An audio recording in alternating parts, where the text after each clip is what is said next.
Good evening. I think we're live. Hello. Welcome to Emergency Hedge. Hello. This This is is. the channel. You do it. You do it. No, you dived in there. Go for it. This is the channel where I teach Netrunner. And I teach Jessica Arkham Horror. And that's what we're doing this evening. Yeah. Uh, I guess we should mention the fact that it's the World Championships in Netrunner at the weekend. Yes. Do you have any predictions, thoughts? I think it's more. I think it's going to turn out to be more of a corp mess than everyone's been saying for the last few months, but we sort of know that already. I think that the really strong. I think I'm going to go out on a limb and say that the handful of decks that everyone's really scared of, like Asmari Kill. I think everyone will over prepare into those, and those will underperform, and something a bit weird and unexpected will win Worlds, whether on the runner side or the corp side. I think we're going to see some weird runners. I think that actually the runner meta has been so shaken up by World Tree going. You will have a core of Panic Shaper type decks of just good stuff Shaper, and then I think that we'll have a lot of weird Lou decks, and we'll have a lot of weird. I think we'll have some weird Shaper decks as well. I think we'll have some weird Arasana decks. And okay, should I make a hardcore actual prediction? Yeah, do it. That'll be fun. World. I think that. Okay, I'm going to go out on a limb. I think an ob deck that nobody's seen coming will be the winning core, or somewhere in the top 5. And it'll be genuinely, it'll be something that some testing teams brewed up and nobody's seen out in the wild yet. And it will. The reason I say it might not come number 1 is I think it will absolutely kill in Swiss, whatever it is. Yeah. And then when they get to open deck lists, whatever its nasty little trick is, will become obvious to everyone. Yeah. And it will be a bit easier to play against, but it will still be the first time for a bunch of people playing against it. On the runner side, do I want to go out on a limb? On the runner side, I'm not going to go out on a limb. On the runner side, I'm going to say a lat deck. A well-played, well-oiled, I'm not doing anything special today. I've just got the best goddamn cards, and I can draw them really easy. Lat deck wins. Yeah. That's what I think. Interesting. Do you think we'll see non-World Tree Ari putting in much of a showing? Yeah. I mean, I think I'm thinking, well, I'm not just thinking, I am going to Nationals in a month. Yeah. I haven't played enough for me to be thinking what's the most competitive thing to do in this meta? And so almost certainly what I'm going to do is, on the runner side, is Ari. Because there's plenty of good stuff to do as a Shaper. It's going to be competitive just by being a Shaper. And I can at least do some cool kick flips and tricks and interesting stuff, which I don't. So you can't do that in other identities. I just think Ari's got the most going for her in terms of it's murder on the brain. Well, it's a stupid idea to play Arasana and often be having to keep your entire deck list in your head because you just put down an SMC mid-run, and you have to work out what's left in the deck, what's in your hand, what's in the bin, of what's But at the same time, that's the fun of it, right? Yeah. On the day, doing something you never did with the deck before.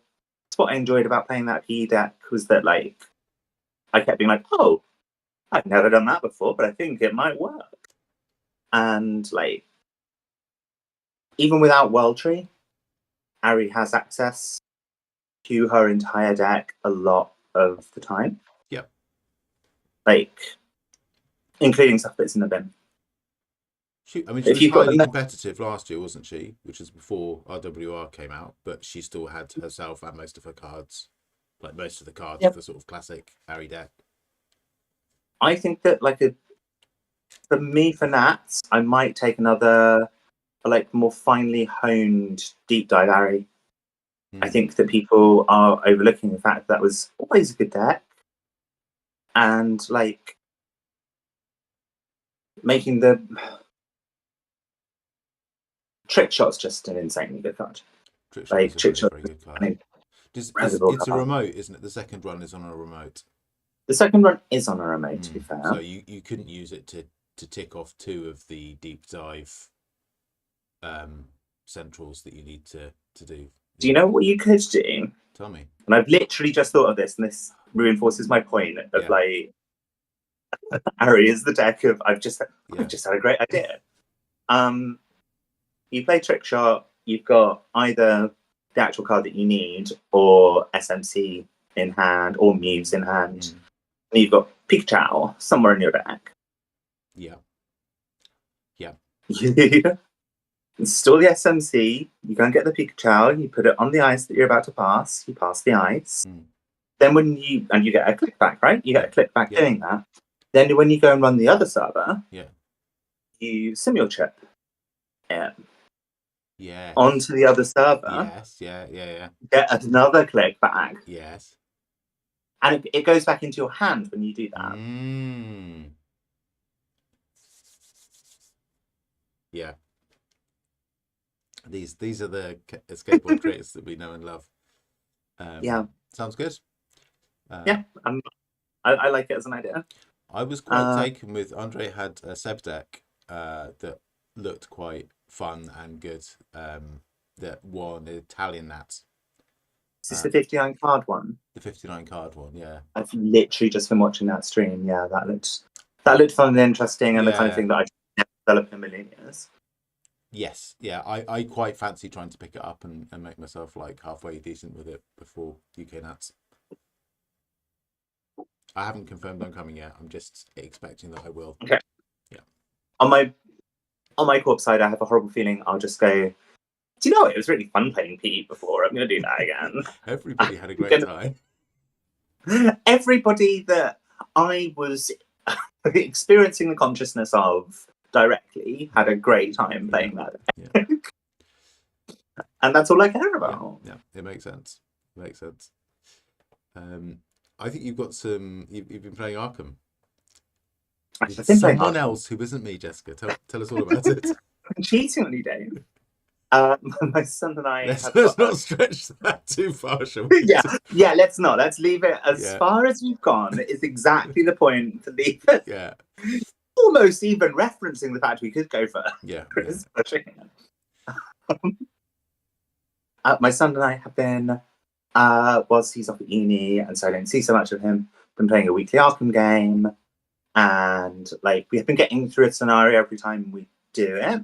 That's awesome. I think like sustainability wise, we might have to talk about like whether we cut it to half a scenario, because like we have both times it's been like a 4-hour VC, which it's been really fun. We are doing. So we started Road to Carcosa last year, and we wandered off the Road to Carcosa. We just like basically abandoned it. Yeah. And so when we were deciding again, like, what should we do? We were like, well, that was fun, and it's really highly rated. Yep. And we'd forgotten just enough about it that we managed to get surprised. Slight spoilers for the very first scenario of the Road to Carcosa. The theatre. Path to Carcosa, sorry. The theatre that you're playing the scenario in at some point, as I remembered it, catches fire. And I think half the time it does catch fire, and half the time it does catch ooze. Like fire does physical damage, and ooze does trauma damage. I believe there are several options. There might be more than 2. Okay. But yeah. Either way, I'd remembered that this happened, and then like gassed at myself out of believing that it was going to happen because we turned a card and it made it look like we were just about to win. And because of the weird ways the acts and agendas are set up, you have this like cycling agenda. In theory, you could play that scenario forever, the way it's set up. You sort of can't because you will take you. Eventually, the place is burning down and you die. Yes, yeah. But like, if you somehow had a way of persistently healing that damage, yep. There's nothing that actually makes the scenario end apart from you winning it. Yeah. Or dying. Yes. You know? Yeah. No, that's exactly right. I think I forget what the mechanism is whereby the fire or ooze or whatever does damage to you, but it does. But that's the actual clock on the scenario for the final agenda, so long as you can handle the enemy who keeps coming back. Yeah, the enemy who keeps coming back is like another.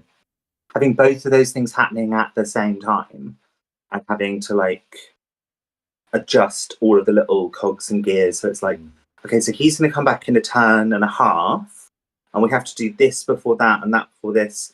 You know, can we get out before we have to kill him again? Yeah. We played both of these scenarios nearly perfectly, I would say. Great. I think we interviewed 5 out of 6 of the people in the second. That's really good. My goodness, what decks are you playing? I'm playing. Can't even remember his name. He's a Seeker.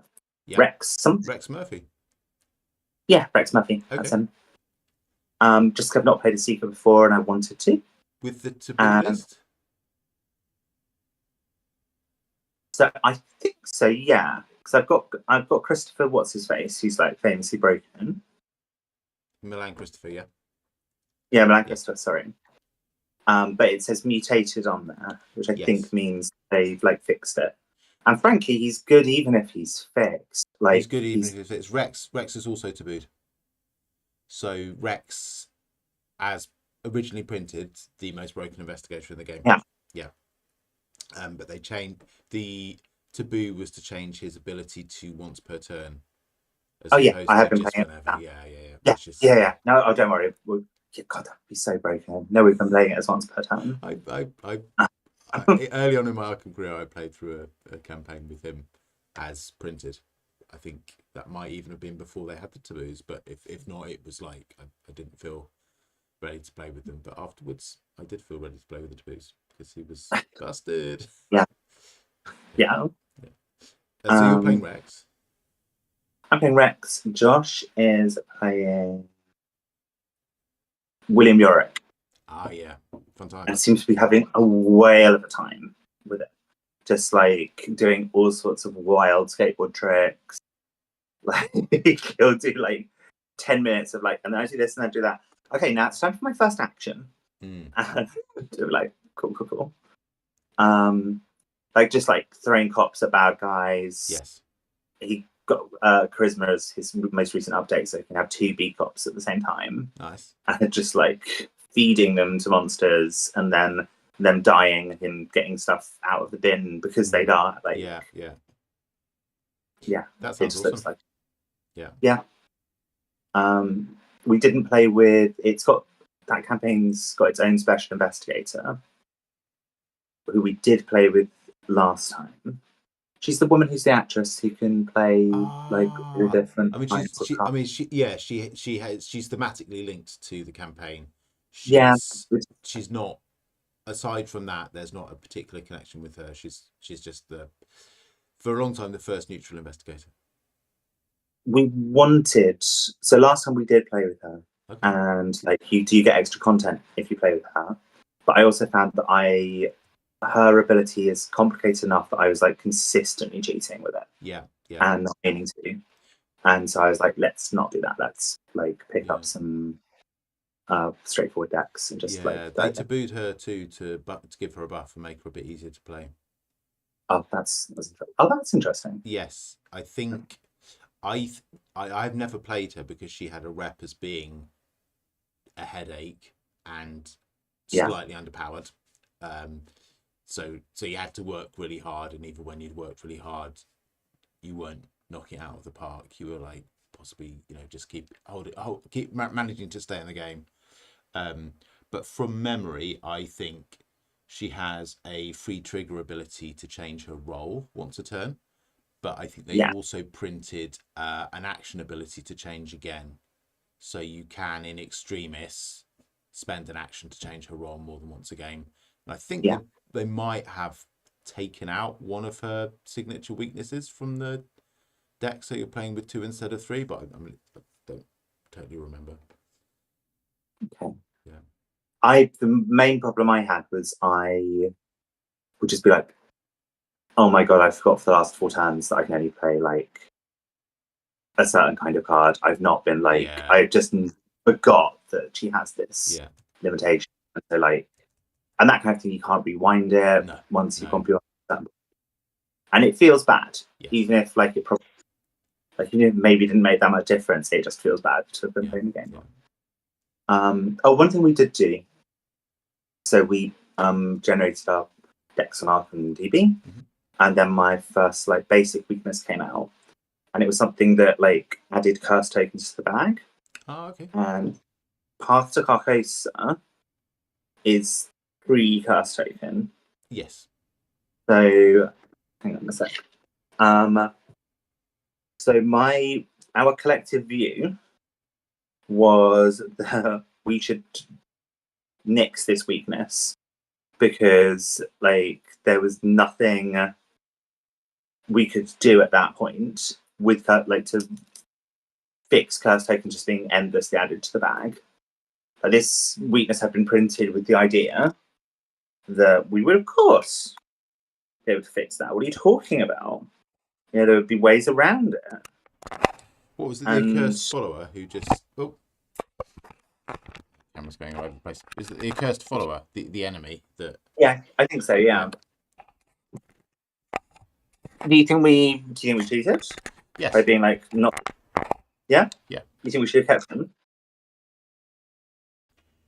them? Sorry. I mean, the way you get them out of the bag is by pulling them. Oh, nuts. That's really annoying.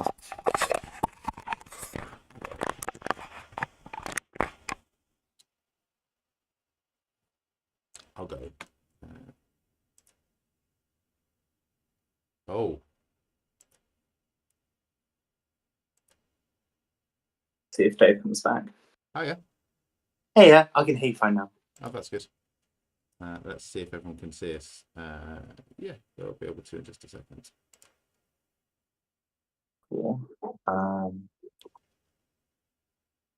So you think we shouldn't have done that? Yeah, I think you just need to kill the accursed follower, and just accept that the curse tokens are in the bag, because they are you remembering that you pull them once and then they come out of the bag? No, I wasn't remembering that at all, Dave. They were like that stay around forever. Yeah, I can see why, thinking that you might decide that they were too nasty and you didn't want to have anything to do with it. But okay. Yeah, okay. If I'd remembered that they come out once and then like that's as annoying as it gets, I would have left them in there because that's reasonable, I think. Yeah. I'm glad you're having fun. That sounds awesome. You switched the weakness out altogether and picked a different one? Yeah, we just picked another random one. I think it's like bad enough. It's the one that makes you discard a card from your hand at random at the start of your turn, unless you spend 2 actions to get rid of it, as it's like fairly common. Yeah. And like at least once, it's really screwed me over because you will often draw it during your upkeep phase, and then you have no way of dealing with it before it fires at least once. Whereas a lot of weaknesses, I feel like you can be like, okay, well, like that's my next turn, but like that's my next turn. Whereas with that one, it's probably going to fire once unless you draw it in turn. I think what you've done there, Jessica, is you've cheated and made the game hard for yourself. I think that's what you've done. That's fine. I'm absolutely fine. Eventually, I will find my like perfect crowd of fellow Arkham players. Where I'm like, no, I want it. I want this. I'm in this for the masochism. Yeah. I'm here to die. That's. Talking of which. Yes. Where are we at? Where are we at? We're in Antarctica. in an ancient temple with a penguin. Oh god, the flipping penguin. Yes. Yes, a penguin, Dave. I forgot. We do indeed have penguin. Please remind. I remember this is terrible, but I don't remember the specific mechanics of the penguin. Shall we go through them Yeah, again? yeah. Hang on a second. I'm just adjusting everything. So I think that will work. Yeah. Let's zoom in on the penguin. It's an action tax. Yeah. A massive, Yeah. massive action tax, basically. That's what it is. As an additional cost for you to enter or leave this enemy's location, you must spend one action. The thing that's really annoying about it is not just it itself, it's the other weakness called work. Yeah, where it Remember kind that? of It comes to zooms you. to where you Yeah. are, right? Yeah. So So, it's aloof. So the easiest thing to do about it is to ignore it yeah. and run away. But if you do that, the work guarantees that at the worst possible moment it will come and get in your face and slow you down. When, as happened to us, I think in one of the previous scenarios, when we needed to resign and get some victory points, and we had Yeah. yeah, And it was right in our way. yeah, And it's spawned where you are. yeah. So I drew it, I think, just before we finished. I think we've just done a yes, mythos phase in which I drew the we wretched did. thing. We did the slightly unusually we finish right at the end of the turn, so we start with the mythos phase, but we did do the mythos phase last time, so Yeah. we're right in the start of actual turns. I'll recap our viewers and myself on what we're actually trying to do. We're trying to get activated seals and place them on the gate of Ika. Yep. This in the middle. So I'm just having a bit of a mare trying to get our faces to stay on top of everything on my screen. No.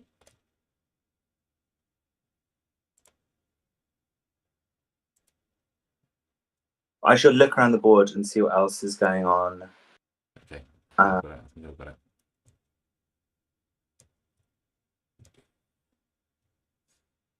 So I think we had a conversation about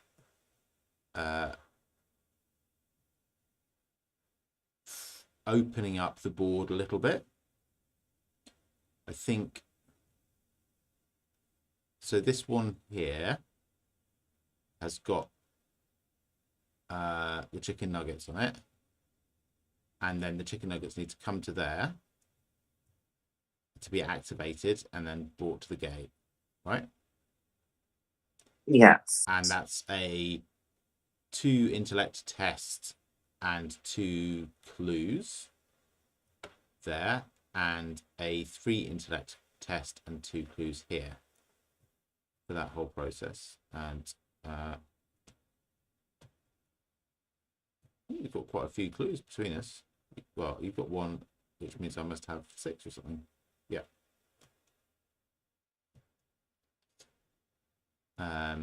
So as yeah, a group, it's fine for us to not all be there, right? We can spend them as a group with just one of us there.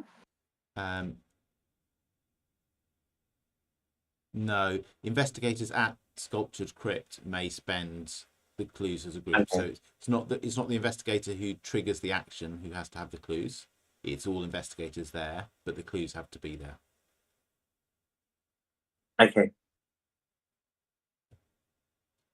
So okay.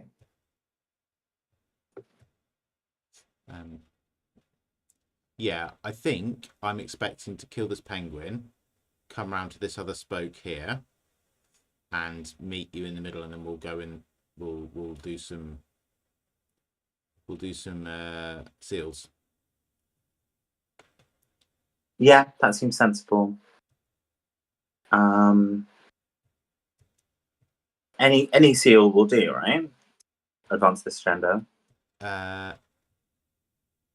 Yes. We want to do all of them. Okay. But yeah, the axe will advance with any. Okay.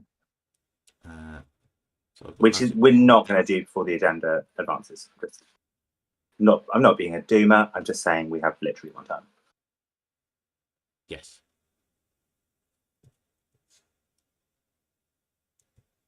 Okay.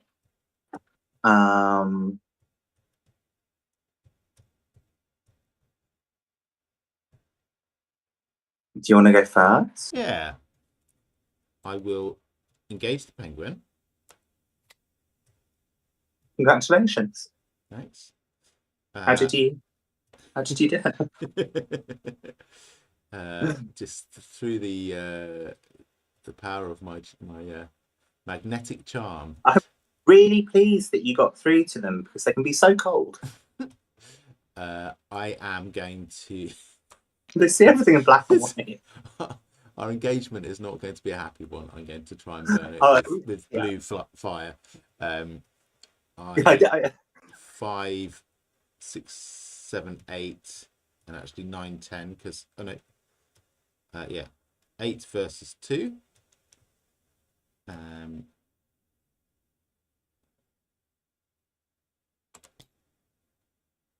that's a -2. So the penguin is discarded. And then for my for my third action, I will play the Summon Servitor. It's 2. Cool. I have to discard Clairvoyance in order to do that. I think. What does it?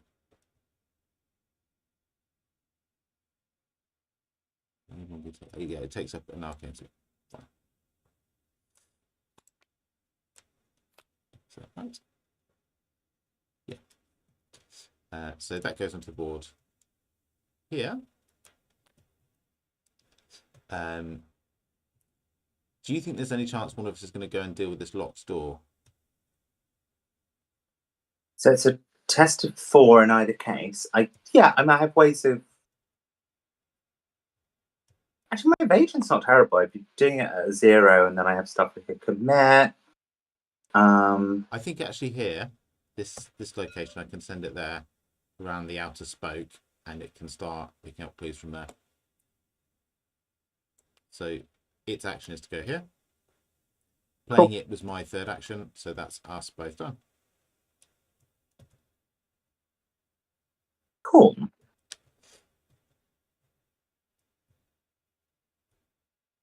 Do I want to deliberately fail a test and draw a card? Yes. Usually. Is it this test though? Yeah, got him. What's up? Oh, hey, what have I got in front of me? Blasphemous Visions. This looks. Oh yeah, god. Hey, yeah, these Blasphemous Visions.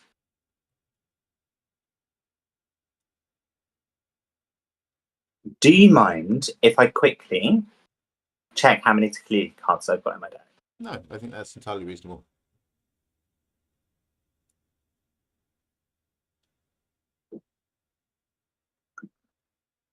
Let's say 1, 2, 3. Is it just 3?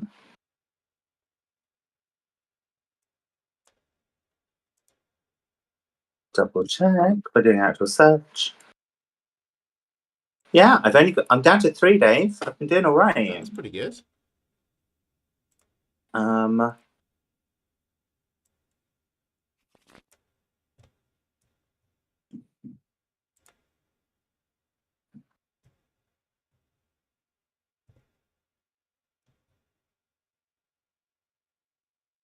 If I'm going to test that, I want to test it later in the turn.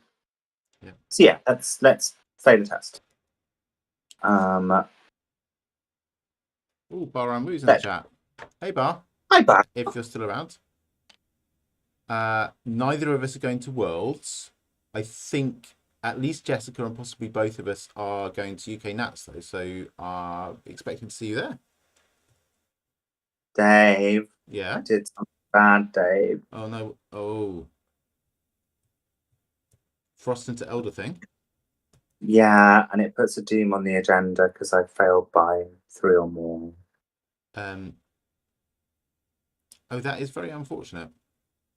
Yeah. Okay. I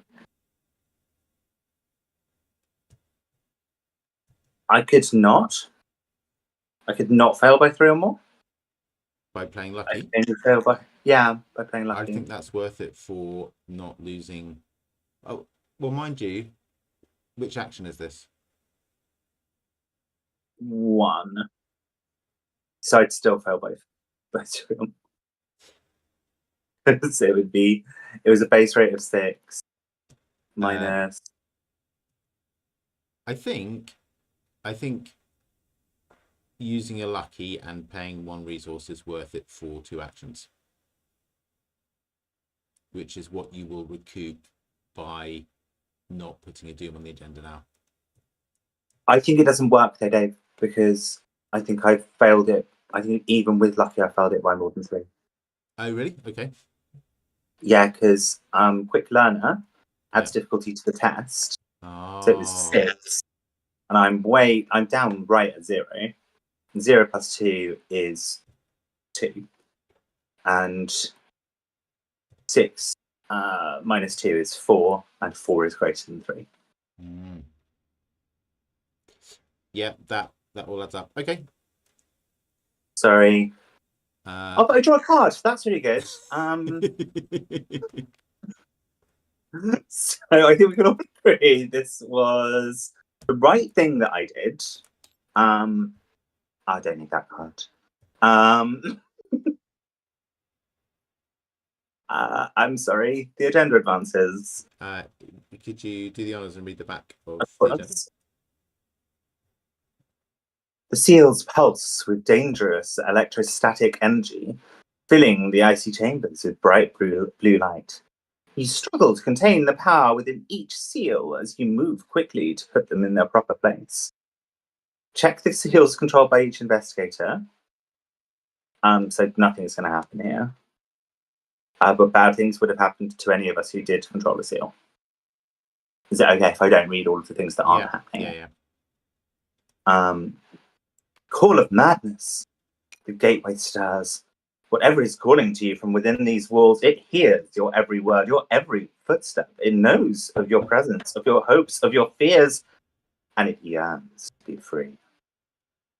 Forced, if 2 or more activated seals are controlled by investigators at the same location, the latent energy stored within the seals fuses together, and the ensuing chain reaction, I remember this, sets off an electrostatic detonation that destroys all life on Earth. Now, listen, if this was a one-player game, this is a one-player computer game, my aim would be to make that happen the very first time.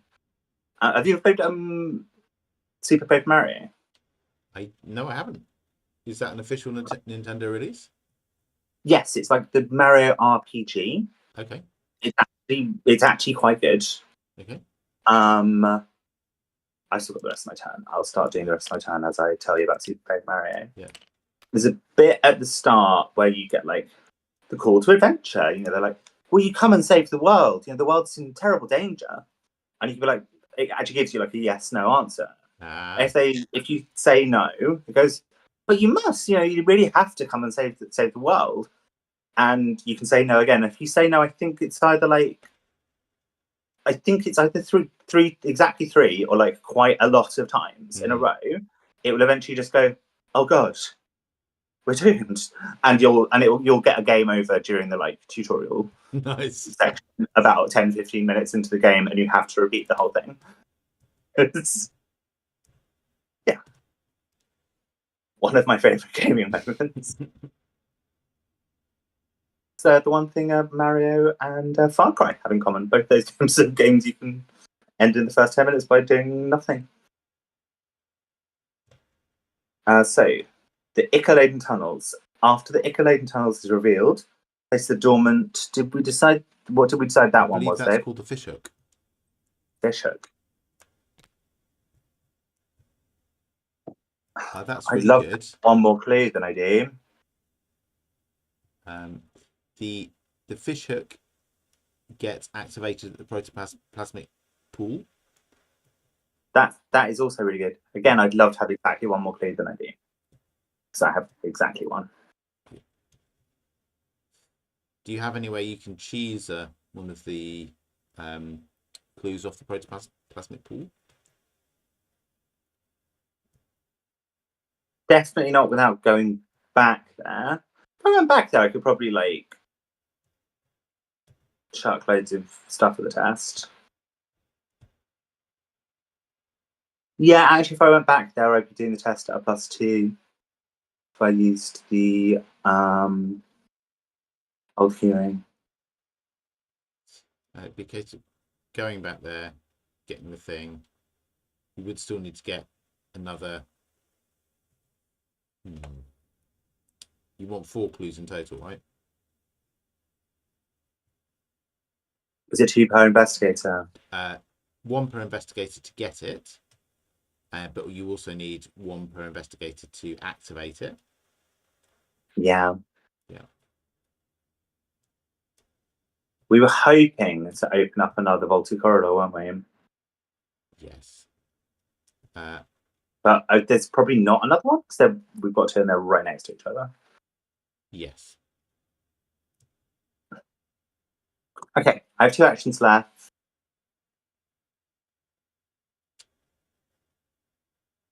I think start doing that. We'll go back here and start trying to get clues. Yeah, I reckon. Do I have any kind of clue? I mean, you could also. I tell you. Also, you could just go and have a look at this location here. Oh yeah, I forgot you can go Yeah. that way. I think I'm going to do that for my 3rd action. Yeah. And then hopefully there's something good here to do for my 4th one. Doesn't look like it. I have no idea what that one is. Okay. It's the one with the 3 dots on top, right? Yeah. Okay, I should have just gone back. Never mind. We'll know for next time.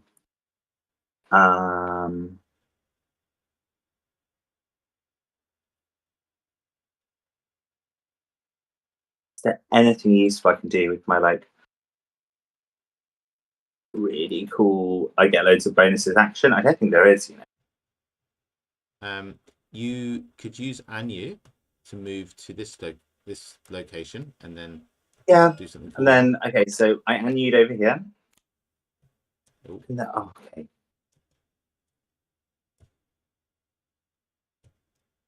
Okay, at least we know where the seals are. Which is good, but it's like frustrating to have run into 3 locations in a row with no clues. Yeah. Okay, and I do have one last action, which I forgot. I should probably just get rid of this blasphemous visions. Yes. Yeah, I think so. So I'll be testing at a +2. Got this bag. The other game, the number is 17 on the top of that bag. This bag's got 28 tokens in it. Bad things have happened to us in this campaign, and they mostly involve frost tokens going in that bag. I can't even do the calculation, Dave, because like the frost token thing makes it so absurdly complicated. Like, I don't think my odds are very good. Really? Is my reading it at a +2? But I mean, I've got a +2. No, I would point out, Jessica, that you've got 8 cards in your hand, and you will probably be discarding one of them in the upkeep phase. That's true. You do also still have a lucky as well. Well, which is good.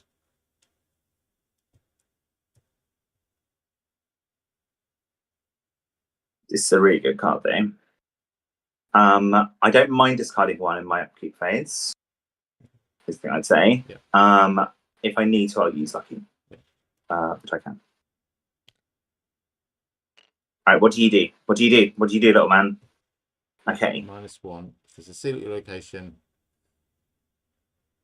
it's a frost token there. Okie dokie. Yeah. Hang on. Oh. I didn't see that. Okay, that's fine. I can't use Avery Claypool on it. That's -3. Yeah, on a +2 if I read it right. Yeah. I'm just going to use Lucky. Because I was going to discard something at the end of the turn anyway. Yeah, that makes sense. Cool. No enemies on the board. No enemies on the board. Penguin.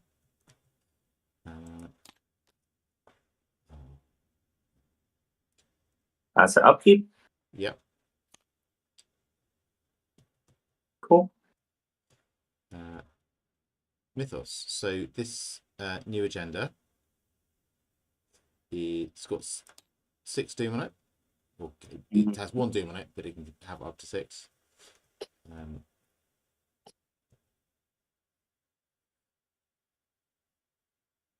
So attach to your location. When you end your turn at your attack location, each card you control with sanity takes 1 horror. I'm not planning ending my turn here, so that's okay. Okay, protoplasmic mass. Hunter. Spawn location furthest from you, the outer ring. Prey. Nearest investigator with a seal only. So this won't attack us when we're not carrying the seal. When the enemy phase ends, if an investigator controls an activated seal, protoplasmic mass resolves the enemy phase again. So it will move, attack twice. Move and attack twice. What's the furthest location for move? 1, 2. So it either needs to go here or here. I hate both of those answers. Yeah. I'm tempted to put it in the one that you're moving away from rather than the other.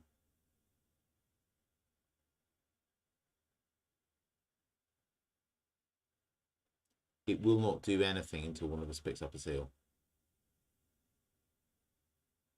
Okay.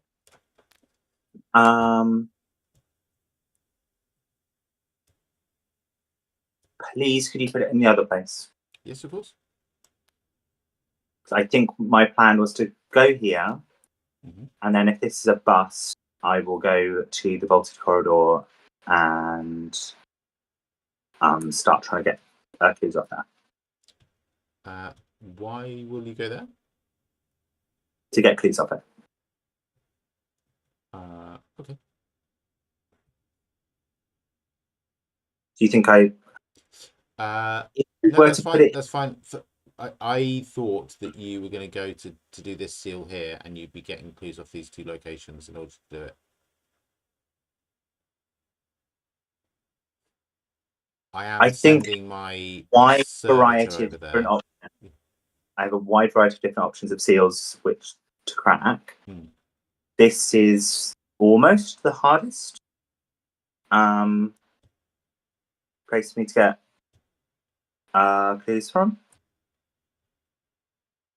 Yeah. To be fair, you are right. I'm only 1 location away from it.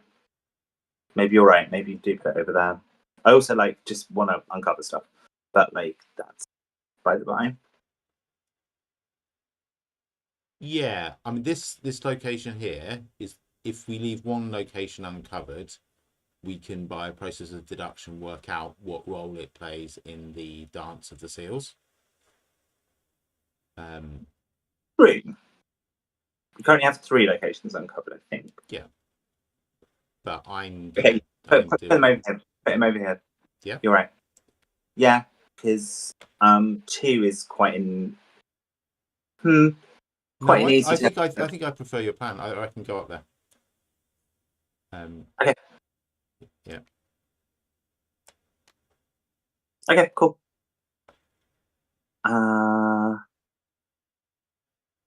That's Mythos phase.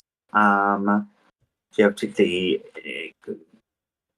enticing turn that you want to do? I mean, if either of us were able to, we've split up, which is often a really bad idea in Arkham. If we weren't quite so split up, we could do a lot with different seals.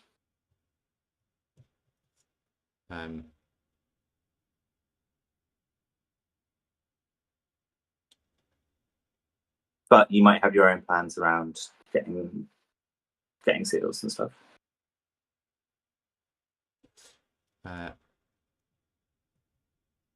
I'm hatching entirely different plans, but I like them. I think I've got a plan for this protoplasmic mass. It's a good one. Cool. Do you want to do it first? Or shall I uncover this ancient facility first? Uncover the facility first. Yeah, do your turn first because it involves more opening up of the board state. Great. So then they're almost next to each other as well. So that's this one here. Yeah. Please, I'm sure we picked a name for that last time, but can we? I can't remember any of the names at all. Okay, that's a Christmas tree. Yeah, sure, it's a Christmas tree. And that this was the evil eye. Yeah, I can see that being the evil eye. Yeah. Okay, so this is where we take the Christmas tree to. So the evil eye needs to go down to one of these. Probably this needs to go down to one of these as well. So that's your move. Your first action. Yeah, I'm just working out how to divide up my other actions. This deck suffers really badly from not having clear acceleration.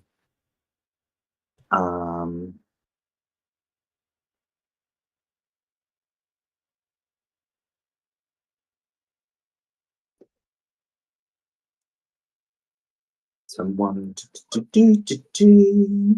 Wow, I've there forgotten how is a nearly. +1 in this deck, right? What was that? Sorry. Okay, I'm going to fail this test. Almost certainly. Yeah,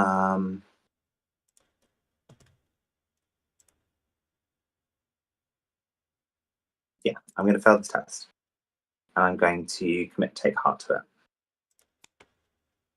There's one token in the bag that can make me not fail the test, in which case, fine.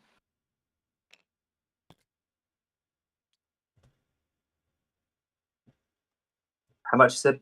A frost token's -1, right? Yeah. Cool. So on this one occasion, the frost token absolutely did exactly what I wanted it to do. It's the one time I'm really happy that I drew a frost token. Nice. So I get 3 cards.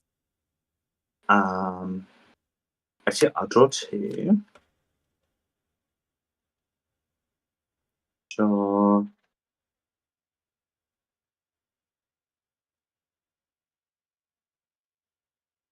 I'm going to discard. I've drawn a Tequila Lee card that makes me discard an asset. I'm going to discard my Collected Works of Hope because it was at most going to take one more Tequila Lee card out of the deck. Yeah. Anyway. And there's only 2 left in there. Yeah. So I feel it's unlikely to have much more utility at this point.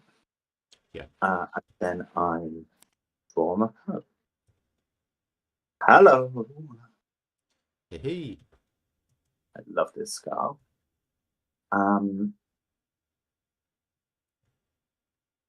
That's action number 2 of 4. So let's get rid of these.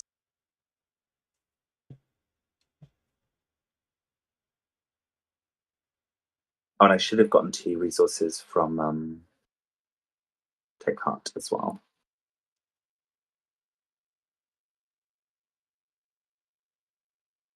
I'm really tempted to get Mist Oil on the board. What do my cats do?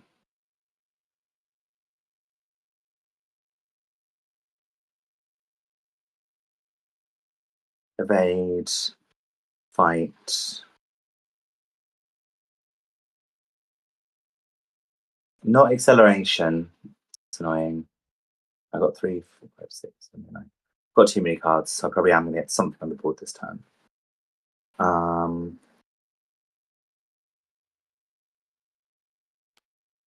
Yeah, I am going to get her out because when I want her, I want her.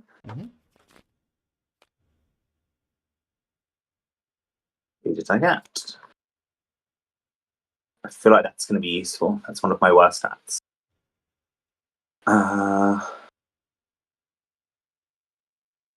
0, 1, 2, 3. I have one more action. I will use to investigate.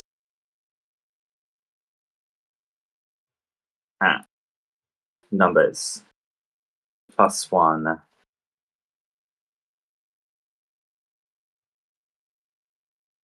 Using an ocular token? Yes. Because I think that makes it an automatic success, right? Mm-hmm. Unless you pull the auto. And yeah, or 2 frost tokens. Cool. Yeah. Steady on. Mine. Oh, mine. Just taking the entire location. I think I might have accidentally made it for one more clues. Yes. There we go. No, I think you made 2 more clues. I think it should have had 2 on to start off with, and you've taken 1, right? Yes. Yeah, sorry, you're right. Cool. That's my go.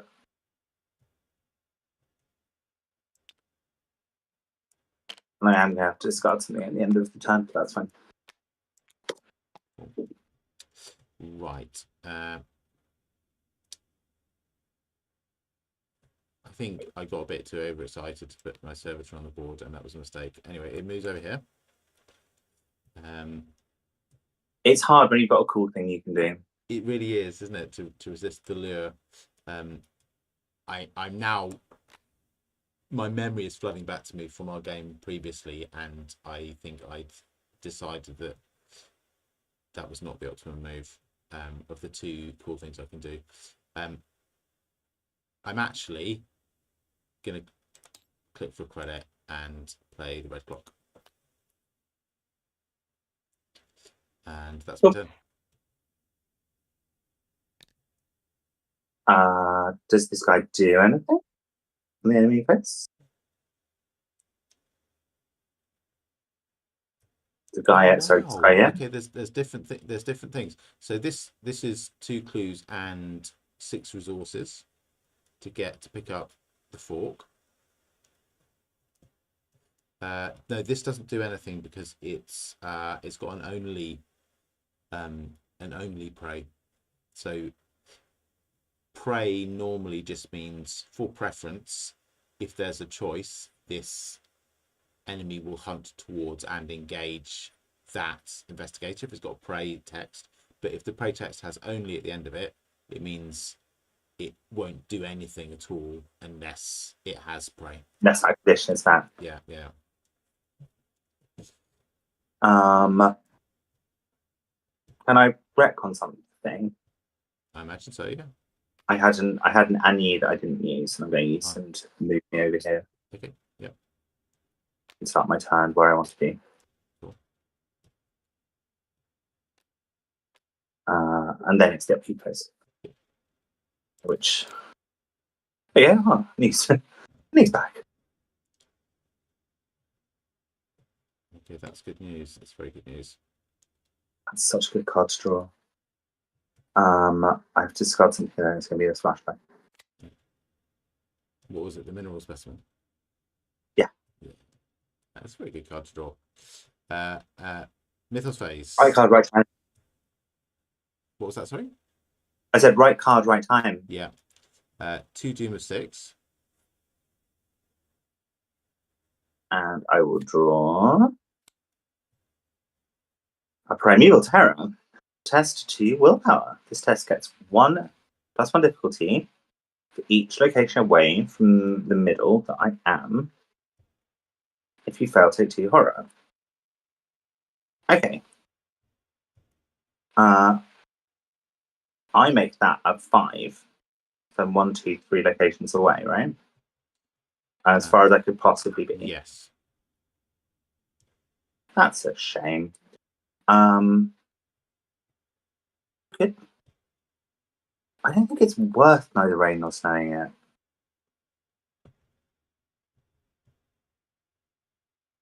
think I've got so much soak on horror that I'm going to save my neither rain nor snow for something where it feels like it really matters. Okay, sounds good.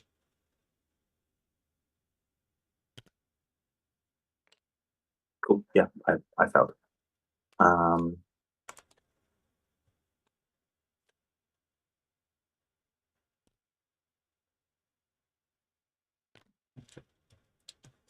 I've got Glimpse the Unspeakable. Means I draw a Tekelili card. It is discard one card at random from your hand, place Tekelili on, and then I shuffle it into my deck.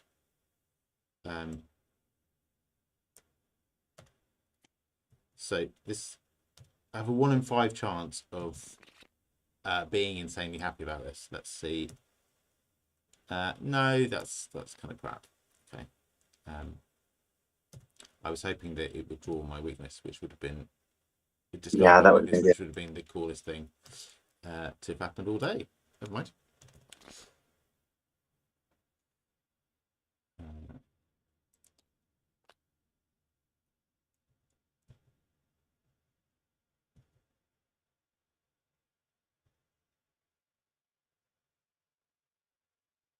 Okay.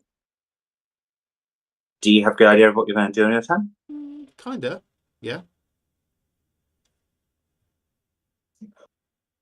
So I'm probably just going to investigate. Cool. Do you want to do that first? Sure. This nebulous miasma discarded at the end of the last round, right? Yes. Yeah. Right.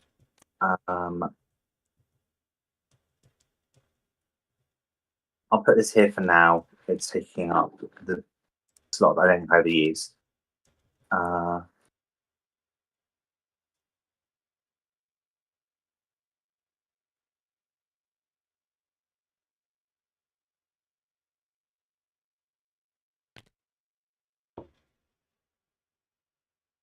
They're both 3.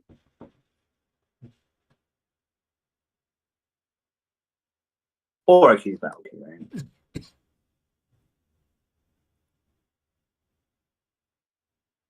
Probably want to take another action first. Or commit something. So I'm going to do an emergency cage because I'm absolutely broke.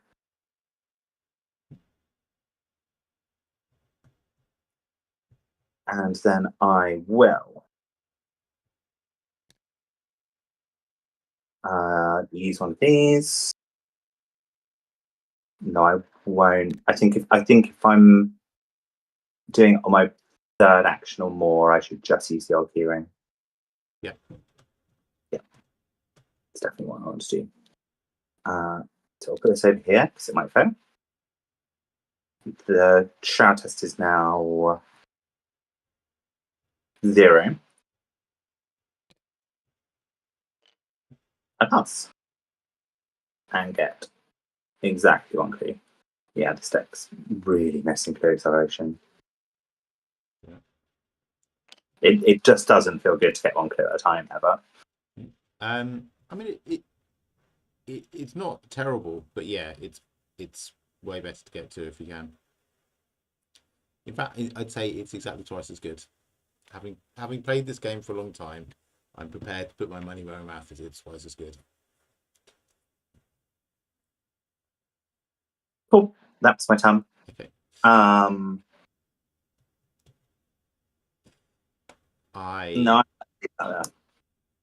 What was that?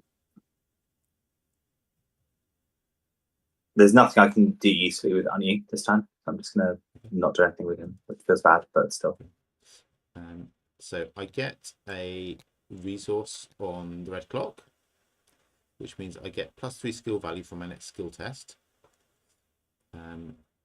which is interesting. My next skill test, let's just check. Yeah, my next skill test is actually going to be the Summon Servitor, investigating here, so that's at a normally 4, but it's at 7 versus 2. And I'm sure that's a success, but I will just double check what it is. Yep. So that's a clue.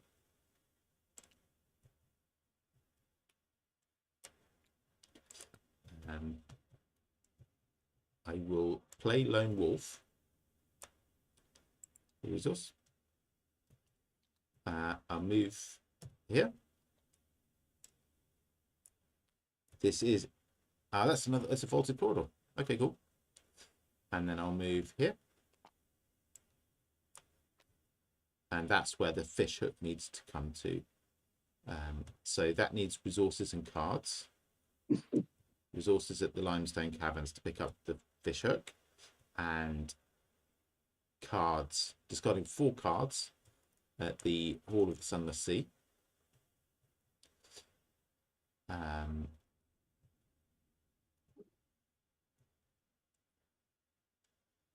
I think now is the time that we need to think seriously about which of these seals we can do.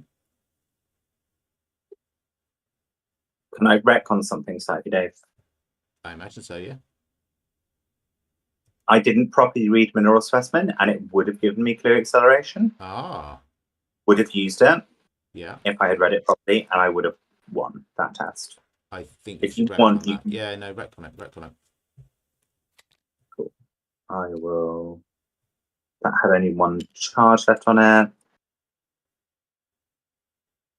And that's no correct no charges on it. And I should get the other clue off here.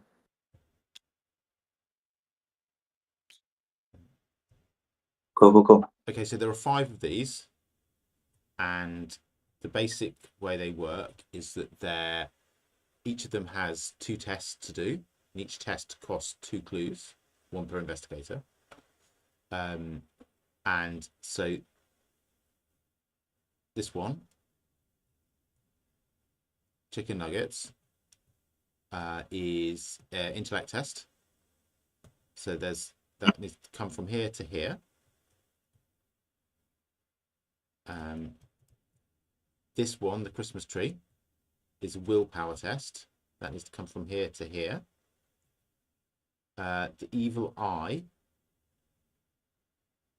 how's that going? Can I wreck my second thing? What is it?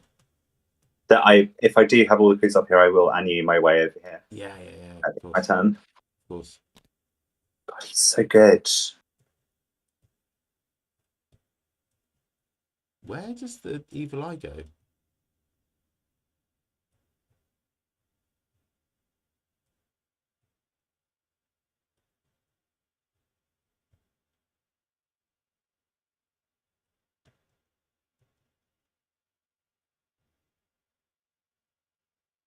Here, right? Ah, there. Yeah, okay. The geothermal vent. So the evil eye is a fight test, and it comes from here to here.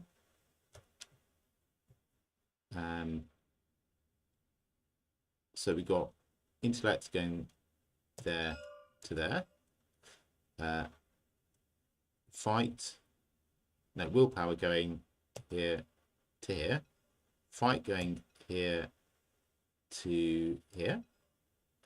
And intellect going here to here. And then the fish hook is the weird one. That's resources and cards. Is there one? Sorry, I know you literally just said it all. Is the one that's evade? Yes, here. Because that's the thing that I'm best at. Yeah, I think I said intellect twice. It's evade, so there to there. So I'm also decent. Like intellect is the thing I'm worst at. Yeah, I think neither of us is very good at intellect. We're both intellect 2. So if there's one we don't do, that's the one we should be least keen to do. I do have stuff to throw at every single test that makes it like, and if I time them well, I think I can do any of these tests. Yeah.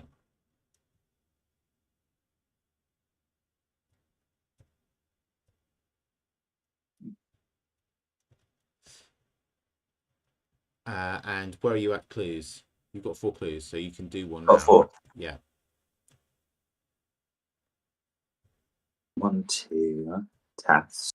The willpower one, I'm best placed to do, so I suggest you leave that one. Okay. I'll come to the glacial grotto next turn, then I'll try this one.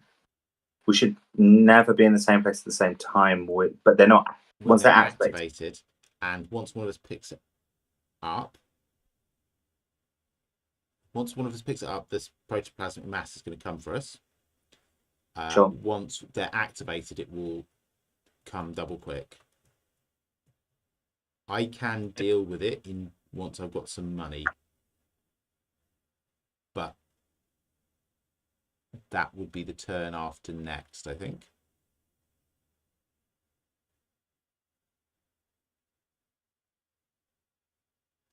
Cool. I've also got a gun that I can put on the board. Yeah. We're at upkeep, right? Or have you done your turn?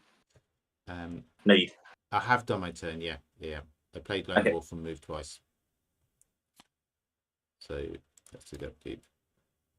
Cool.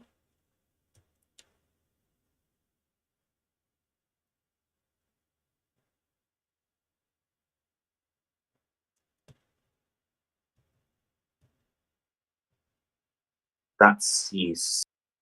It's okay.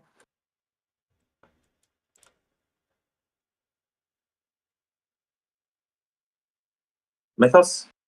Yeah, I'm just wondering what the heck. Okay, yeah, that makes sense.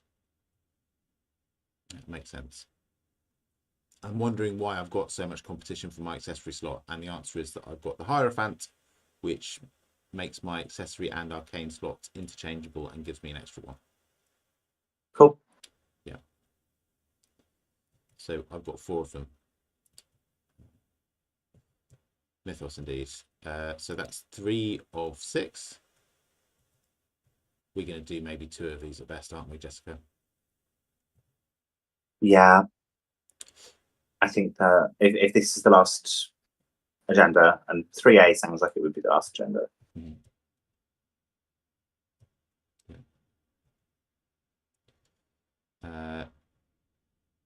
So the evil line goes here, right? To the geothermal van.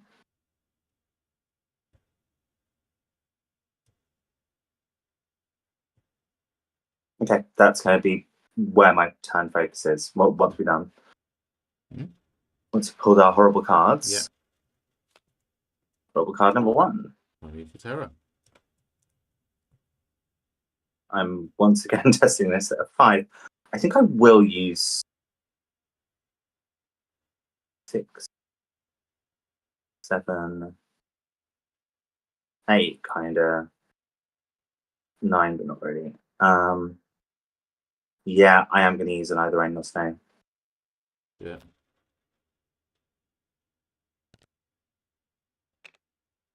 Cool. I failed, but nothing happens. Okay. Oh, prick. You absolute prick. Okay. It's a giant albino penguin. So it is.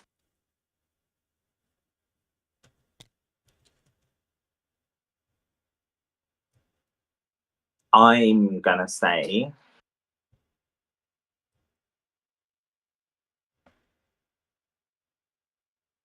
if we've only got 3 turns left of the game, we're going to draw.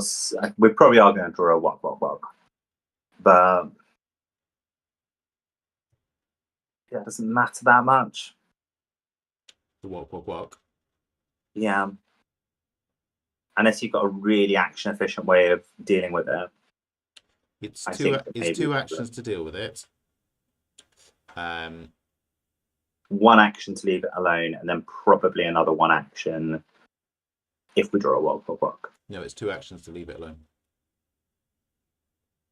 Because why? It costs its whole thing is it costs an extra action to move out of the.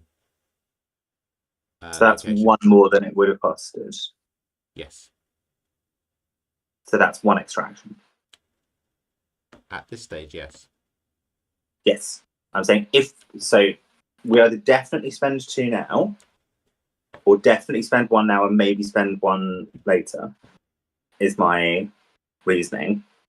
Admittedly, yes, we could draw multiple what box, but like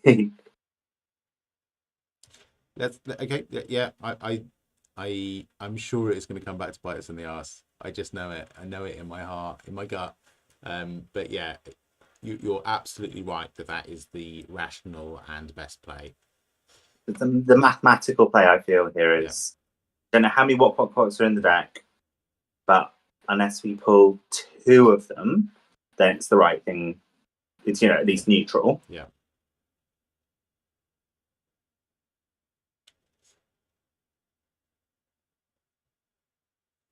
Okay, well it's turn time.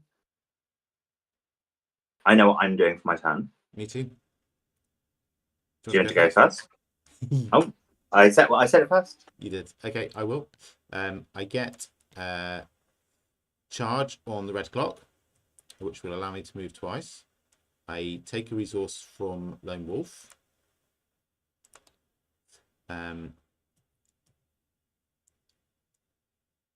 I move twice, which costs me 1 action. Oh, when I get the charge on there, I move twice, which costs me 1 action. So I'll go here and here. Did you account for your penguin action? Yes, that 1 action it costs me is the penguin action. So the red clock allows me to move twice without having to spend an action, but the penguin taxes me that action. Are you about to try and get exact? Oh no, you're not. Right? So that's the willpower one, and I'm going for the fight one. Cool. Yes. Yep. So second action, I test 2 to break the ward. So I am 5 versus 2. The skull is -1, so that's success, and I spend 2 clues.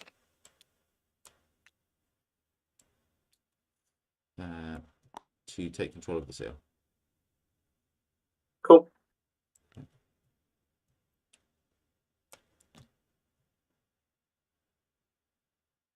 Something to bear in mind, I don't think it matters on this board layout, is that we can carry multiple seals. We just can't carry multiple activated seals. Sure. So what was that? That was penguin. Second action, pick it up. Third action, move to the glacial grotto. And then the servitor is going to investigate here at a 2 versus 4 and succeed. So that gets me another clue. No. Clue. There we go.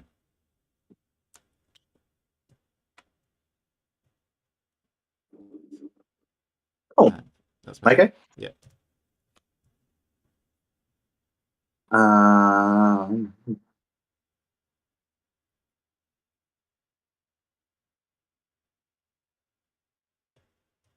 I could fail a test here and get a card.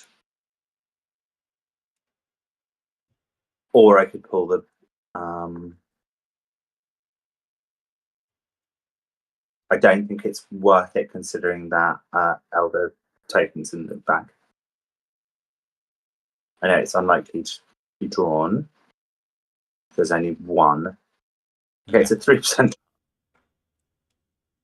But another card isn't worth that much to me right now. No, you've got plenty in your hand. Action 1.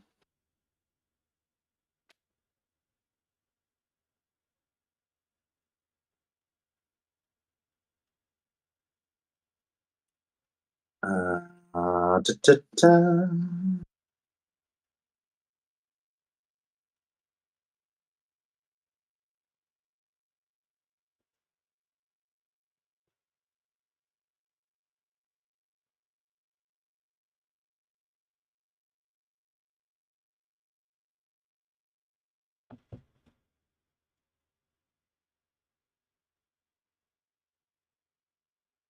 Okay, I am going to.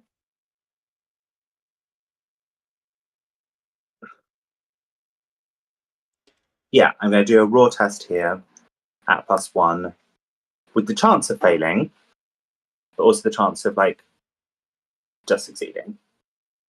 To pick up the seal. Mm-hmm. Yep.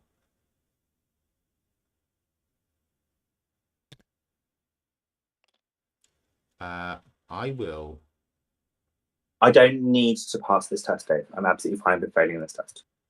Yeah. The next one is going to be really good. The next one I will definitely succeed. And it's a free action. And but you're definitely don't wait. picking up the seal, are you? This turn I will be definitely picking up the seal. Okay. Promise you. And you're going to take it to the vent. Yes. Okay. I'm not gonna get all the way there this turn, but I will get most of the way there this turn. Okay. I thought you were going for the agility one.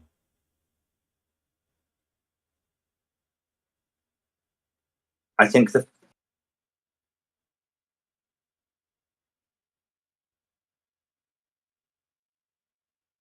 an extra action to get there. And I do just think I can at a +3 pass this test with things committed to it. Okay. Which was my next thing that I was going to do. Like I thought I'd try it. Okay, so what are these numbers? That's a net 0, a +1 and a -1.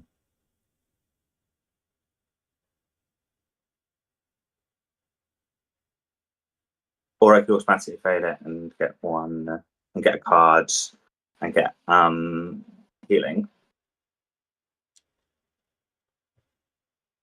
Okay, yeah, I'm going to do the Stella thing, Dave. Yeah, cool. And I can feel your frustration of me deliberately failing this test. I think that's fine. Okay, look, we all make mistakes. Oh boy.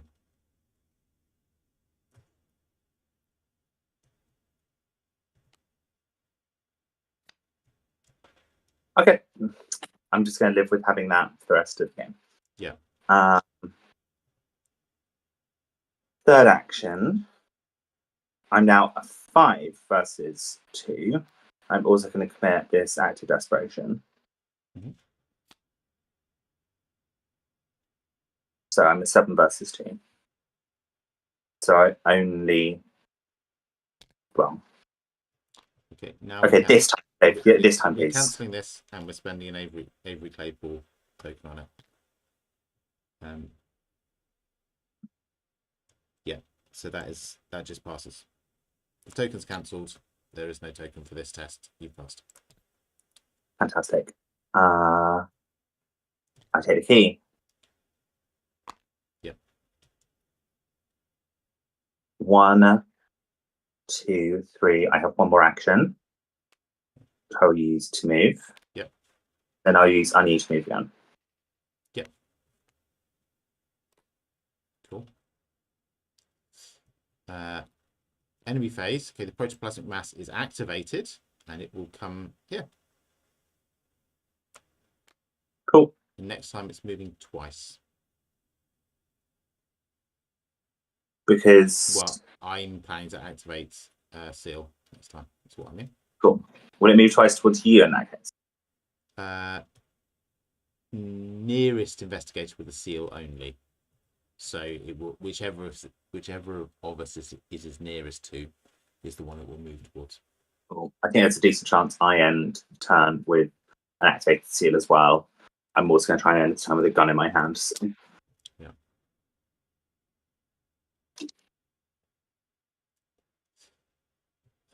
Cool. Mythos phase. No, upkeep phase. Sweet. Okay.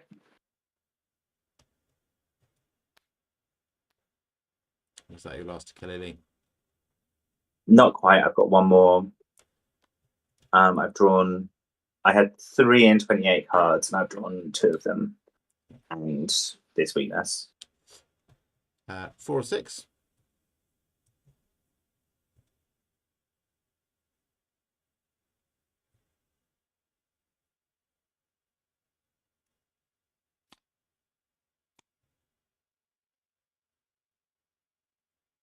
you control a partner asset, okay.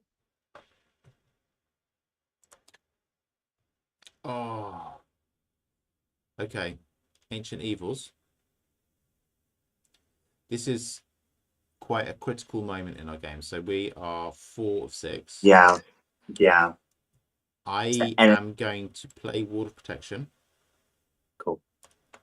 Take 1 horror, which takes me very close to death. Costs me a resource as well, but it cancels Ancient Evils. Okay. Avery Claypool can soak 1 horror. But if I take more than 1 horror between now and the end of the game, then one of us has to die.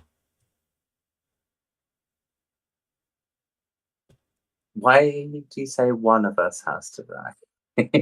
Me or Avery? Oh, I see. I was like, how does it kill me? I accept might be true. You're doing just fine.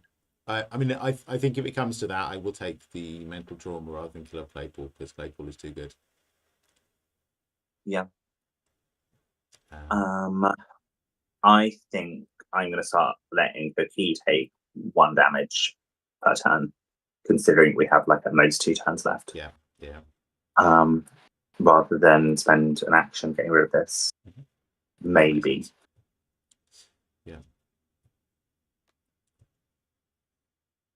Shall I take my turn? Please do. I place a resource on the red clock, which allows me to take an extra action this turn. Get a resource from Lone Wolf. I will play Switchblade, which is fast. And the Summoned Servitor will investigate the Subnautical Sprawl 2 up. And fail. And then my actions will go move here. So that's 1. And I can go 2, 3, 4. And be at risk of that thing.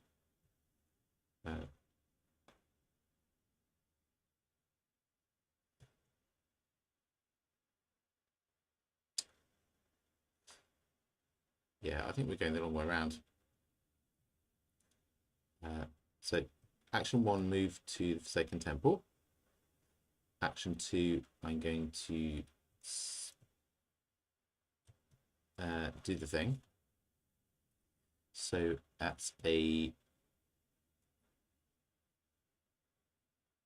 5 versus 3. I will commit the Lucky Cigarette Case. So that I'm a 6 versus 3.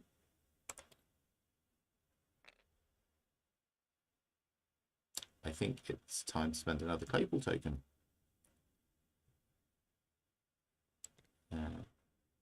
So that passes.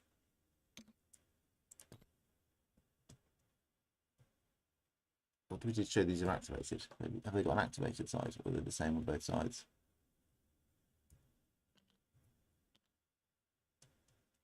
Okay, it's activated.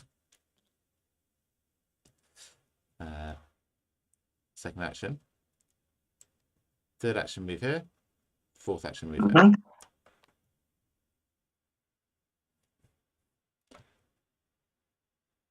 That's my turn. So I technically only have 2 actions. Really? Yeah, because that's the thing that I drew. Okay. What was the thing you drew, sorry? I'm confused. And where the fuck's it gone? Bear with me 1 second.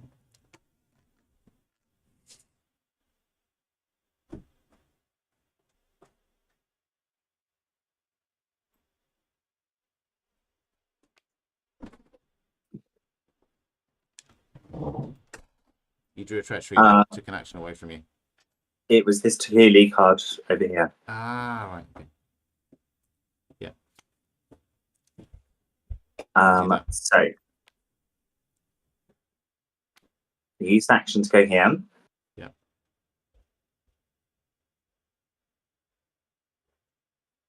Okay. Maths time again. Quick learner is nothing this turn. Quick learner cannot be used. I have other ways of making my life better. Yeah.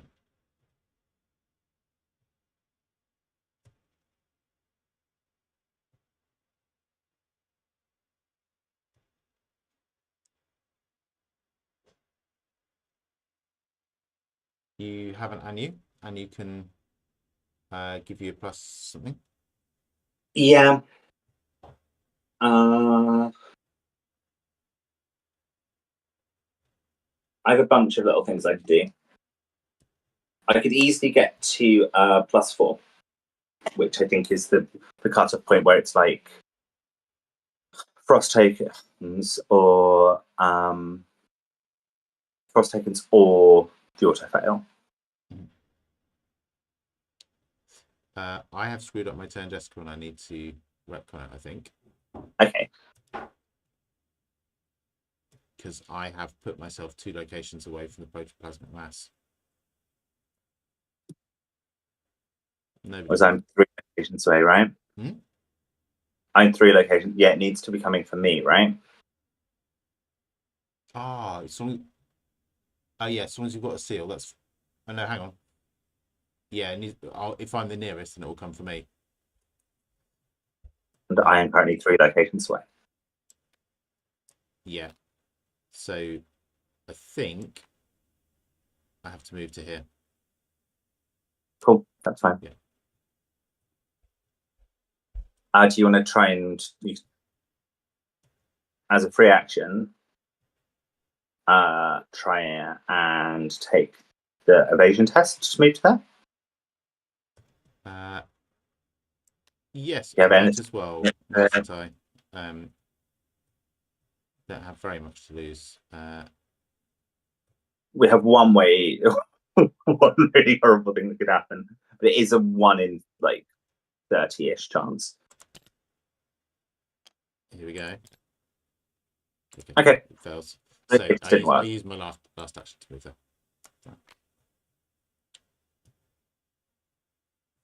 Okay, I used 1 action to move here. I have 1 real action left. I think. Okay, well that's the thing. If I try this and fail at +0, I just get another action, provided we don't pull the.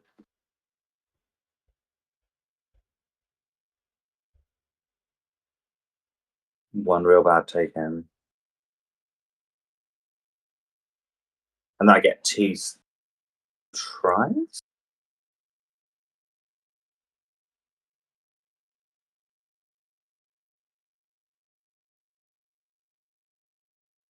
I feel we're at the time of the night. Let's have a pop. Yeah, that's just it.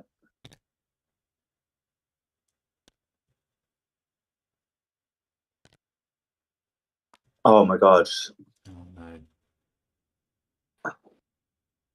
3% chance save. It's not a failure by 3 or more. Oh no, it is a failure by 3 or more. Is a failure by 3 or more. Quick learner doesn't do anything.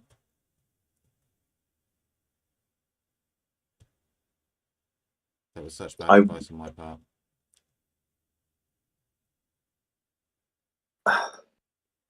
I feel like you do have to take a 97% chance in this game. Yeah. Like,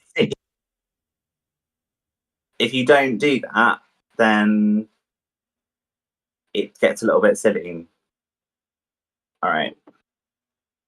Well, I draw a card.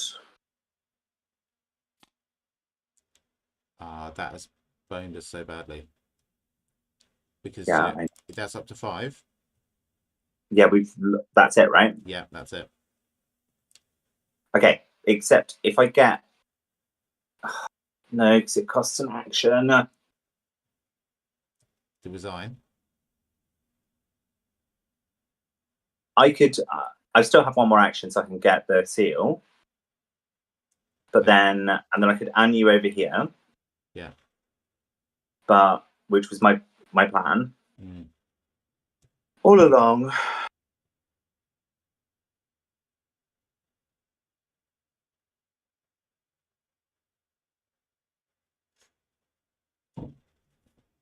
That elder thing has done us a real lot of damage.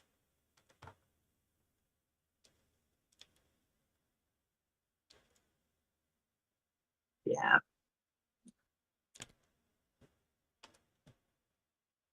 Hang on. No, I'm thinking of Mrs. Dot, the other one, the tough old bird. I just don't think that it would be fair to retcon it. I think we took a 97% chance and lost. Yeah. No, absolutely. It's the kind of thing we have to suck up. That's the nature of the game. And my thinking was I get 2 bites of the pie. Like, I get one very small bite of the pie where it's like a 10% chance out of the bag that I do actually pass the test. If not, fine, I draw an extra card, and then the next test is really good. Yeah. Was my thinking. But I should have just said fuck it and thrown everything at this test. I could have made it about as good. I can still do that, but it doesn't matter, right? Like, this advances and we lose. Yes, I think you should an you into the gate and resign. Okay.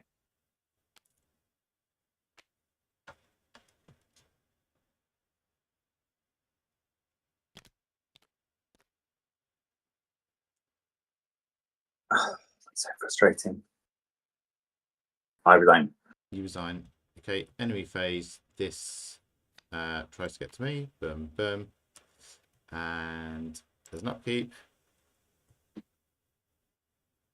Okay, I'm glad we've bothered doing this because that just gets Lily out of my deck, which I'm not sad about. And then you go to 6, which flips that over. Before you can find and place all 5 seals, a tremendous noise. That feels so bad. Number 0 fills the cavernous halls of the facility, and inky, biomatic miasma begins to seep from every inch of the walls and ceiling. Waves of creeping ichor and the wafting black mist block every route but the one from which you came. You flee back to the gateway to escape or find another path forward, but by the time you reach the massive door, it is too late. Each remaining investigator is defeated and must either take 1 mental trauma or shuffle the top 3 cards of the Tequila deck into their deck. Let's see how many Tequilas I've got in here.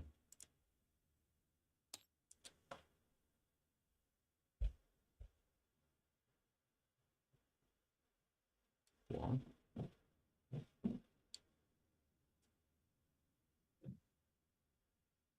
That's really tough. So I've got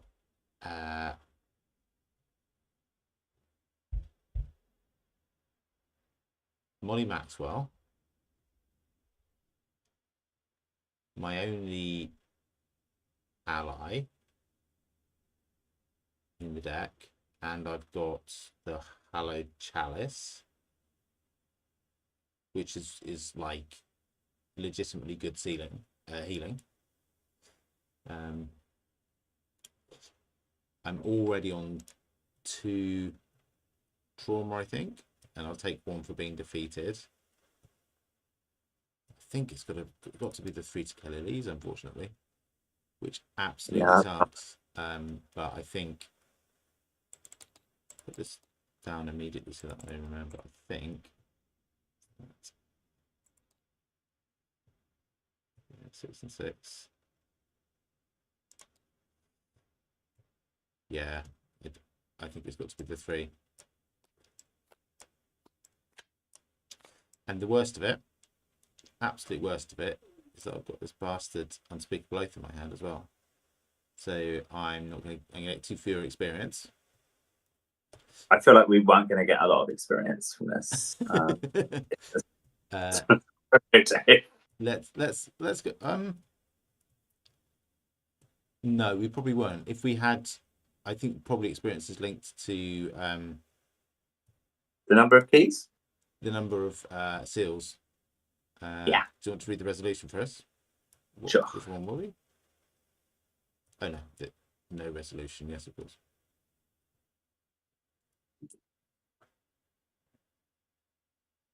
Pray as you might, you are unable to find in place all 5 seals. These dark, dormant halls are home to much more than giant penguins. Creatures that dwell within are the same that Dyer and Danforth described from their journey. Shapeless monstrosities composed of viscous, bubbling jelly and covered in lidless eyes. You flee back to the gateway to rest and lick your wounds, but before you can decide what to do next, something slams against the ancient, massive doorway, scaring you nearly to death. It reverberates through the facility. Then another and another. You try to flee, but it's too late. Proceed to resolution 2. With a final hiss of air and a primordial screech, the immense gateway bursts open. Tendrils of chromatic colour reach forth, slithering along the floor and wall. The chaos is over in mere seconds. The miasma grips you with impossible strength, clawing and tugging at your limbs. Terrible shapes, familiar sights, and untold nightmares play out along the surface of the entity as it pulls you screaming through the gateway and into the other side. Each investigator has experience equal to the victory value of each card in the victory spec. I don't think your thing did anything, Dave. I think it reduced. Read the second part. 0. Read the second part. I think the activated seals in play.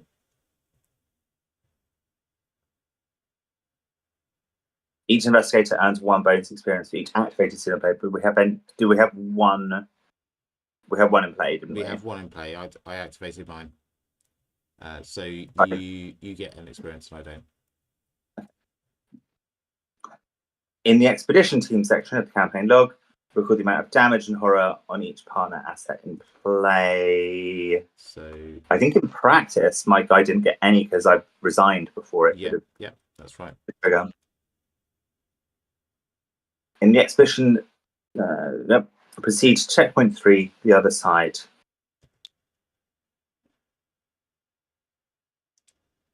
So I just read this. Yeah, I think so. Cool. On the other side, you awaken in a haze on the other side. You have no idea how long it's been since you crossed the threshold of the gateway.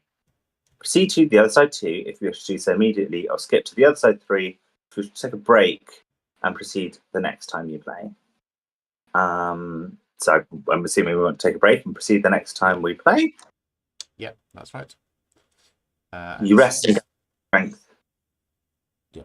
Soon you will end this once and for all. In the Heart of Madness section of the campaign log, under seals placed, draw each activated seal that was in the Heart of Madness section of the campaign log, under seals recovered. Draw each seal that was controlled. It doesn't say activated. Yeah. It just says controlled. Seal that's controlled by an investigator when the game ended. Yeah. Okay, so like that's something. Yeah. We don't need to necessarily do that because TTS will persist. Yes. When you're ready to play again, begin at the Heart of Madness Part 2. It's like I feel marginally better that like the game acknowledged some of what we did. I thought it was genuinely pretty much an absolute wipe.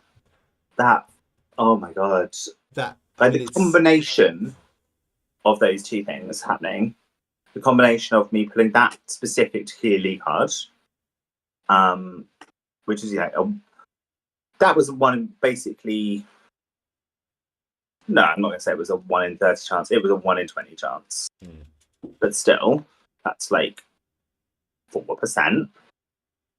And then a different thing that happened was like a 3% chance. And it was those 2 things happening in tandem. Yes. That meant that we didn't get to do the seal. Otherwise, I definitely could have done it that time. Yeah, yeah. We would have got 2 seals and resigned if we'd had another turn. Yeah. So that's unfortunate. Yeah, I mean it is archetypal demonstration of how the game can absolutely flip. Like I thought we were making good progress, and I was like, we've got time. I'm not sure how many of them we could do. That's how I started this evening feeling, and yeah, I thought that one where you need 6 resources probably was going to be out of reach, but I was really happy with how advantageous the layout was. I was like, that's really great. I'm like like when I rewind time, I'm like, if I'd really thought about that hard, would I have played it differently? And the answer is just no. Like, maybe I would have seen, maybe if I'd really been thinking like 12D chess, I might have gone, actually, I'm probably not going to get to use the Derringer. No, even then, like, if I'd said, I'm not going to get to use the Derringer this game, because I'm just going to like take the seal here and resign next turn, it still wouldn't have been worth throwing it at that test because the +1 wouldn't have helped. So I wouldn't have done that. Yeah. And I wouldn't. Would I have rain? Next, the whole point was to like do a test where there's a chance of failing because I can then get a second bite of the cherry. And I wanted the second bite of the cherry to be like absurdly good. Yeah. But maybe the second bite of the cherry was already no, it wasn't already like good. It was like a +2 the second bite of the cherry. And I would wanted to save that rain or snow to make it like insanely good. Yeah.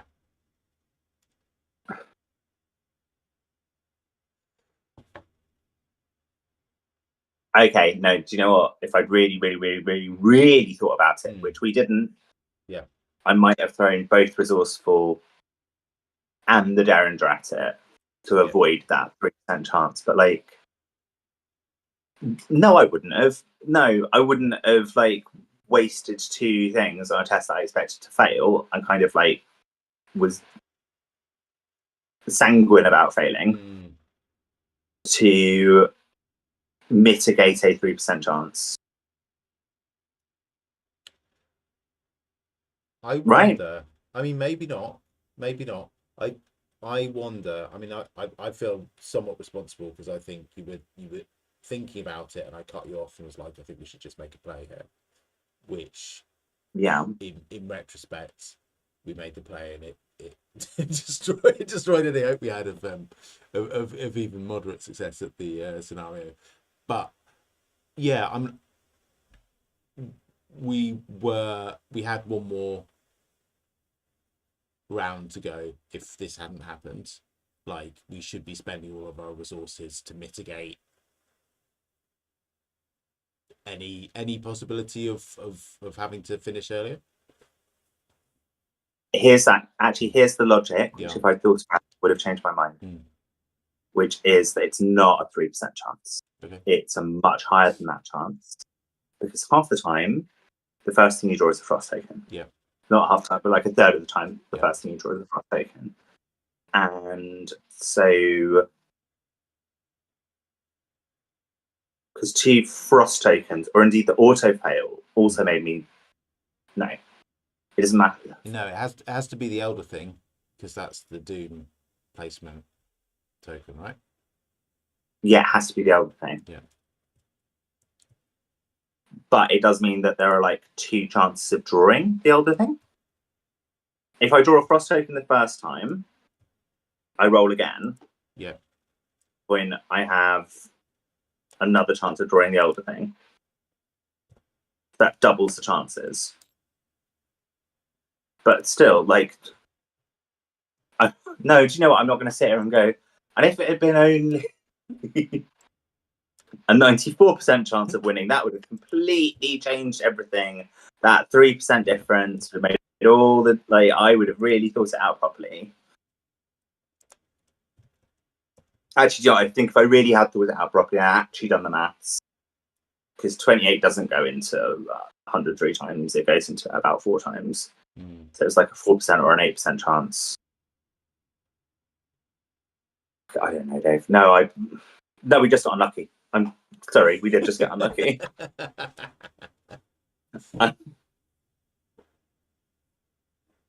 We did get unlucky. I mean, I think having two Doom placement Elder things was pretty rough. And the thing about that Elder thing is that you probably should play this scenario such that it's very difficult for you to fail any test by 3 if you draw a -4. Yeah. But because we have an insane number of frost tokens in the bag, it's actually, there's just a sort of drag on our overall likelihood of bag pulls, right? Yeah. Yeah, because even if I'd gotten, so let's pretend I didn't draw that Tequila card. Yeah. I had my extraction. So I'm doing like this wildly brilliant turn. Like the frost tokens themselves. The frost tokens -1 or -2 on its own? -1 on its own. That would have been -5. Okay, no, I still would have, I wouldn't have failed it. If I drawn a frost token and a Tequila token, I wouldn't have failed it. Yeah. But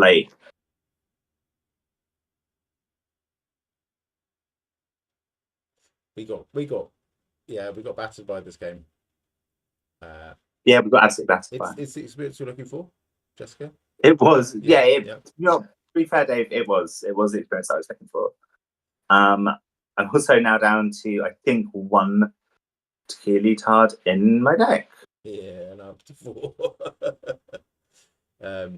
I mean, to be honest, I was living on borrowed time for about half of that scenario. Like, it's nuts that I had myself and Claypool so close to death for so long. I think I got on our first session. I think I got quite unlucky on the horror treacheries. If I had luck, yeah, if I'd drawn the bit of my full engine, drawing thin is such an overpowered card. If I'd drawn that early, chances are I'd have had another lucky in my hand by now, and or just drawn more cards that let me get clues faster, that let me do stuff faster. Not drawing that bit of my engine, another bit of bad luck.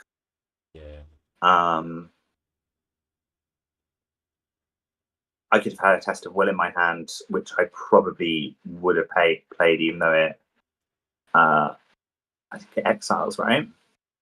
A Test of Will, yes. Yeah, exiles. But I might have played that to cancel the Tequila when I drew it. Mm-hmm. All sorts of things could have happened that didn't. We got a real run of bad luck. Yeah. That enemy as well had quite a warping effect. I was waiting to get enough money to play Power Word on it. Yeah, that would have been a real doozy. We were kind of past the time it was actually going to be useful, but it would have been fun sending that, collecting clues. Would have been very good for clue collection.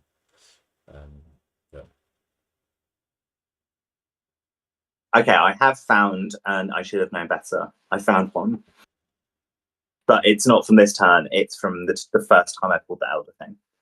So the first time I pulled it, I went, "Oh, it adds a Doom to the agenda." Yeah. Oh, because I was just taking one of my casual Stellar tests, not thinking that any risk to it whatsoever, and actually not caring about it that much. Just being it is free to fail. And I wouldn't have been doing that if I'd been thinking it's not free to fail. Sometimes it's the worst thing that can possibly happen. And that, I will say, is a one where I might not have taken the test, or might have taken the test in such a way that I definitely didn't fail by. I think I failed that just by loads, though. Didn't we find that I failed so much that even a lucky didn't save me. That first time, we did. Yeah. It was a frost token into the elder thing. Yeah, which was a -5 in total. Yeah, I mean, I think that's a slight disadvantage of the format of this play, right? We're splitting our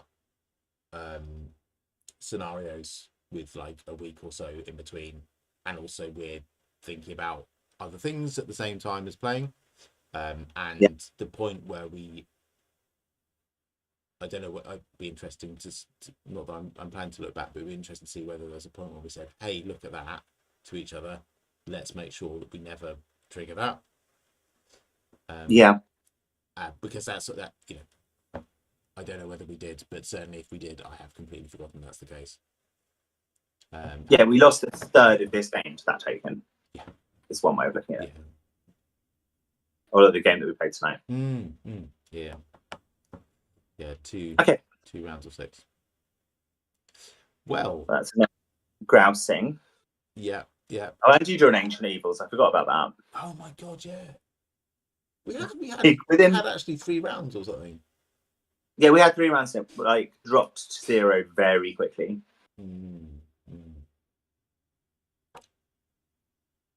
Yeah, I did. Mind you, I did Water Protection that Ancient Evils. Oh, you did. Yeah, that's fair. Yeah. Here we are. We have tire tracks all over our face from this game. Yeah, but like you say, that is the experience I keep asking for, and here I am, like endlessly whinging about like the amount of bad. Oh, it stings. But it stings. Right. I think what I want is that feeling of like, okay, how could I have done this better? And there are things that I could have done better. And I think it was like specifically around the first Elder Thing token, not taking failings free tests quite so casually. I think I'm like, obviously I'm going to play our final scenario with this deck, but I'm kind of done with this deck. I don't think so. Stella's really fun. She's also overpowered. I'm definitely not playing her with this engine again. Like I very least want the taboo drawing then. I think it's like as much so just like if I just drawn that, it would have all been fine. But yeah, because the deck's constructed around it. Yeah. I'm slightly because I was in that other Arkham game where someone was playing just like the most OP, no taboo list standard deck. It was just trivializing absolutely everything. Admittedly, this time it hasn't. Like this time, actually, sometimes drawing 3 cards a turn, 4 cards a turn isn't great if your deck's full of Takuli cards. But like, I definitely want to try something different after this Investigator. I do think I enjoy a slightly lower power level. I think actually what you're doing looks fun. It's fun. What is getting to me is that, and again, this is a sort of drawback of the format that we've chosen for this, is that I am still sucking up a really stupid deck design choice that I made because I hadn't played Dexter before, like a year and a half ago. Yeah. In the Summon Servitor is a very bad fit for Dexter because you have to discard an asset when you put it into play, so that immediately loses his investigator ability. So I'm playing a lot of our scenarios without really, like, I don't think I used my investigator ability for the whole time here. Because I haven't really designed my deck around it, and that's the fun of the game, is learning how investigators work and how to design decks around them and how to lean into their playstyle. But I would love to come back to Dexter, and I would be really, really ready to deal with that design boo-boo that I made. I think like when I started this campaign, I didn't know how to play Stella. her being overpowered didn't feel like a real thing.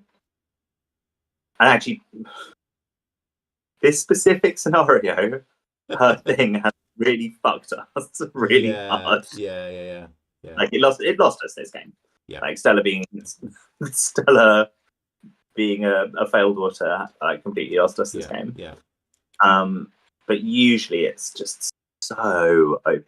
Yeah. And I think I want to work a bit harder for really powerful effects. I think maybe my core problem with Stella is you get a really powerful effect for being shit. That's like baked into the design, and I actually love so much about her character. I love her backstory. I love the idea. I love the core idea of being a trans woman, where like admitting that you failed and that you should start again is like kind of her thing. Yeah, I love that. I love her being a postman. I think that's a very, very funny pun. Yeah, I think it's hilarious. Are you playing? I love that. Look what I found. Yeah.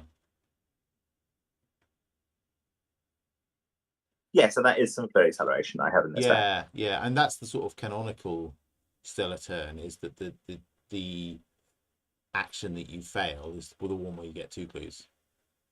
Yeah, it's a good card. She's got loads of good cards. But also I think maybe just because we've been playing them for a year, I'm starting to get bored of them, and I'm looking like playing the not nearly as powerful deck with Josh is just refreshing. It's just refreshing. It's a bit different. And I'm enjoying having some clue acceleration every single turn. That's nice. Yeah, it's a nice feeling. Yeah, and that was a big drag on us as well. Like we if we could go back and do this scenario again, the thing that slowed us down at the beginning was the fact that you didn't have enough clues to get starting on doing a seal, and we actually could have probably between us done that intellect one straight away and then gone to explore the rest of the map. I suspect I made mistakes last game. I don't think my head was really in the game last time. I think I just went, I'm just going to explore loads. I'm sure exploring loads is the best thing to do, and didn't like spend any actions hoovering up clues as I went, and didn't register that like having exactly one clue was quite bad.